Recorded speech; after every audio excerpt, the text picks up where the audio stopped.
Bem-vindos! Primeiro, saiba que sua sanidade pode estar em risco ao prosseguir. Hoje talvez o ar vai estar mais frio porque o mestre dos mangás de horror será citado. E lembrando, o horror quer te passar desconforto, choque ou repulsa após um evento presenciado, o que é diferente do terror, que trabalha com o medo e a ansiedade gerados antes de um evento. O iceberg desse vídeo abordará obras de Junji Ito, e como um iceberg, quanto mais se aprofundarmos em camadas de número maior, mais bizarro e arrepiante tudo ficará. Bem, vamos lá. Uzumaki, a obra mais famosa de Junji Ito, mergulha em um mistério aparentemente simples, espirais.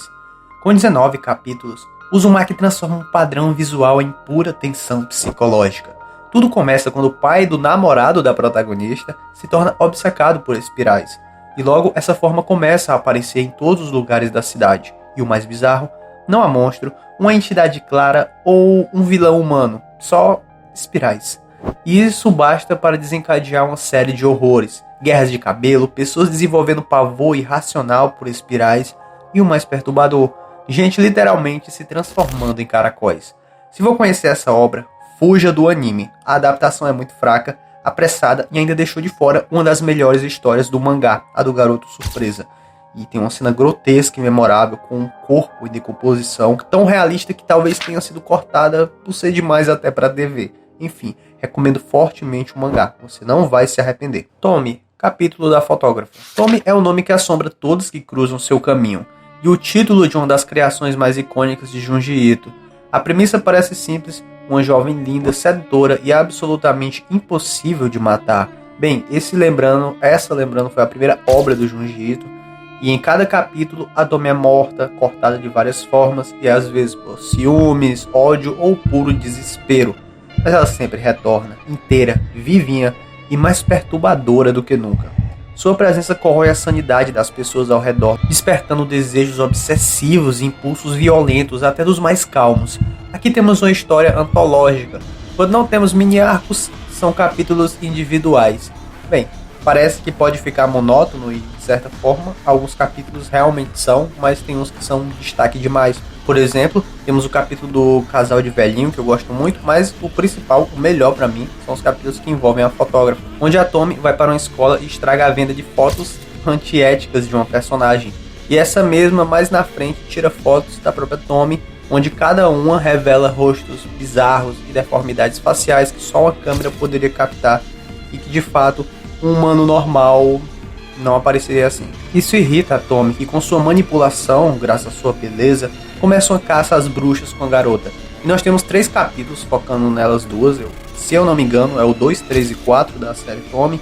E cara, é muito bom, é muito tenso. E esses momentos aprofundam ainda mais a presença sobrenatural da Tomie.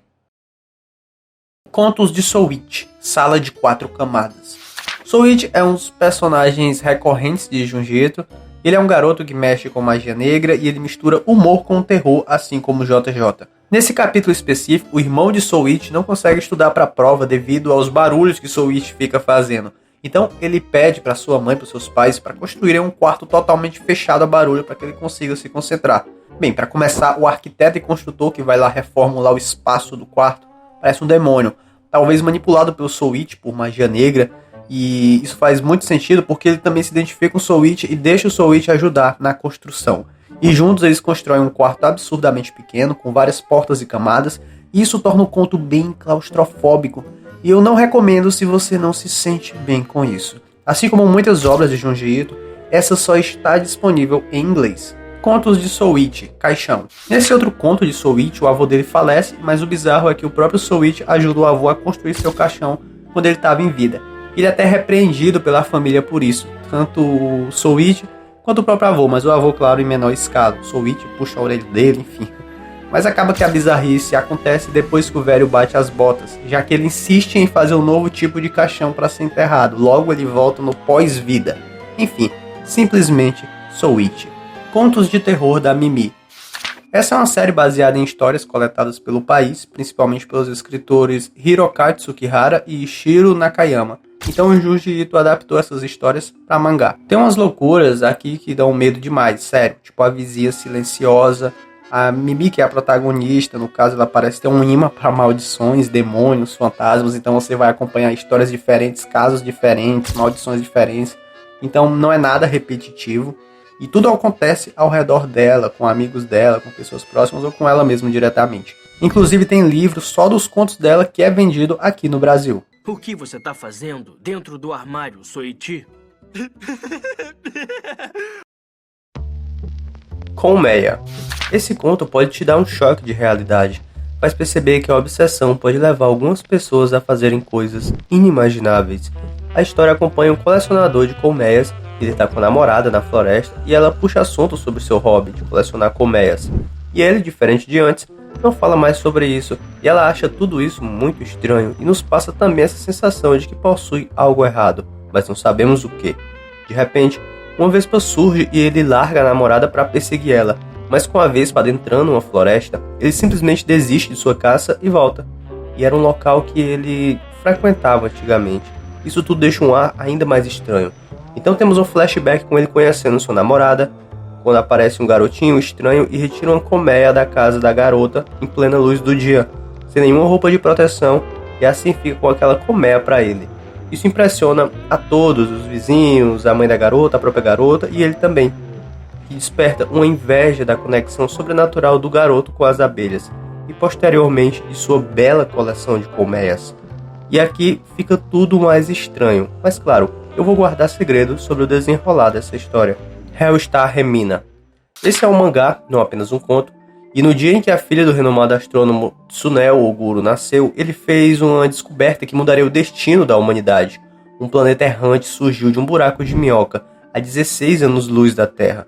Encantado, ele batizou o novo astro com o nome de sua filha, Remina.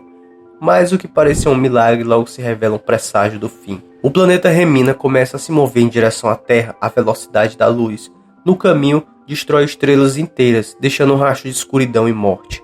Em 16 anos, Remina devora a constelação de Hidra, entra no sistema solar, colide com Saturno, Júpiter e logo depois engole Marte.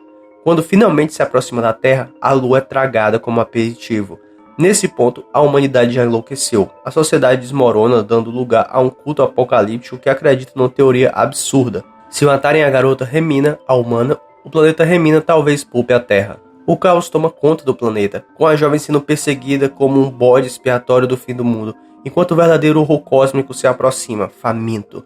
Hellstar Remina é Junji Ito em seu modo mais grandioso, uma história que mistura horror cósmico, fanatismo, colapso social e o terror de ser apenas um grão de poeira diante do desconhecido. Gil. Junji Ito transforma o que deveria ser apenas o cheiro da morte em um pesadelo apocalíptico nesse mangá.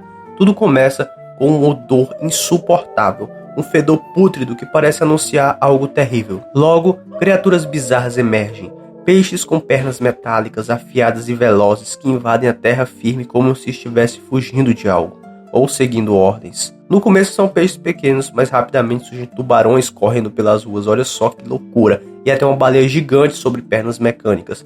A visão é tão absurda quanto assustadora. A verdade por trás disso é ainda mais grotesca.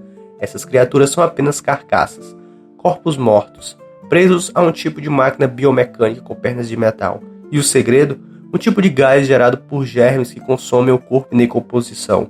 Esse gás alimenta o movimento da estrutura, tornando o cadáver um veículo podre e ambulante. Mais tarde, até corpos humanos começam a ser usados pelas máquinas. Labirinto insuportável. Noriko e Sayoko são duas amigas que decidem fazer uma trilha nas montanhas. Já sabem que não vai dar certo, né? Elas acabam tropeçando no que parece ser um templo budista isolado, mas logo percebem que há algo profundamente errado ali. O lugar é lá de um culto bizarro que pratica uma versão distorcida do budismo, onde o maior ideal espiritual é apagar completamente o eu. A suprema forma de iluminação, a meditação eterna, um processo onde os monges se transformam, ainda vivos, em múmias conscientes. As duas meninas testemunham monges famintos, preparando-se para o ritual final, privando-se de tudo até o corpo morrer, mas a consciência continuar. Noriko quer fugir, mas Sayoko, atormentada por paranoias sobre ser observada e julgada, se sente atraída pela ideia de desaparecer completamente. Enquanto tentam decidir o que fazer, conhecem Kuramoto, uma jovem que foi até lá em busca de seu irmão desaparecido. Certa noite, Elas seguem uma procissão silenciosa de monges até a floresta e descobrem a verdade, um labirinto. Esse labirinto fica abaixo da terra, ou seja, um labirinto subterrâneo, oculto sob uma estátua gigante de Buda, e serve de câmara final para o ritual. Até aqui bizarro demais, vocês em si entrariam nisso, sinceramente? Bem, continuando, as paredes estão forradas com centenas de monges mumificados, mortos em pé, em silêncio absoluto. E aqui temos a fórmula perfeita para uma história claustrofóbica e assustadora. Eu não revelarei o desfecho, mas cuidado ao ler essa história pela madrugada. O carro do sorvete. Sonohara acaba de se mudar para a nova cidade com seu filho pequeno Tomoki, e a vizinhança parece tranquila, até que o ônibus do sorvete aparece. Cara, que bizarro, que coisa bizarra, sendo sincero. Dirigido por um homem carismático e atraente, o ônibus oferece sorvete grátis para as crianças da região. Elas embarcam felizes, lambendo os doces enquanto passeiam pela cidade. Sonohara, desconfiado e protetor, não deixa Tomoki participar, afinal é inverno e algo nesse homem parece estranho. Mas o resto das mães o adora. Elas fofocam sobre Sonohara ser divorciado e parecem hipnotizadas pelo motorista que está por ali há apenas um mês. Tomoki decide ir embora morar com a mãe. E resignado, Sonohara o deixa entrar no tal ônibus do sorvete. É na primavera que o pesadelo começa. O Sonohara caminha pela rua e vê duas garotas rindo, lambendo a pele uma da outra. Que bizarro! Dizendo quantos são doces, ainda para piorar. Quando chega em casa, encontra o corredor do prédio coberto de uma gosma pegajosa, brilhante e adocicada. Os sapatos das crianças estão ali, mas a casa está silenciosa demais. Ao entrar, encontra o horror. As crianças derreteram, viraram uma poça viva de sorvete. E no meio daquilo, Tomoki está lambendo o chão, sorrindo. Desesperado, Sonohara tenta resgatar o filho, mas quando puxa, arranca apenas a cabeça, que também começa a se dissolver entre seus dedos. O motorista do sorvete não era só um estranho charmoso, era uma sentença de morte açucarada, uma armadilha com sabor de infância. E bem, bizarro demais. Eu até cogitei deixar isso daqui na camada 3, mas, sei lá, você deixaria o seu filho andar com um estranho no carro do sorvete, principalmente no carro do sorvete assim, tão bizarro assim?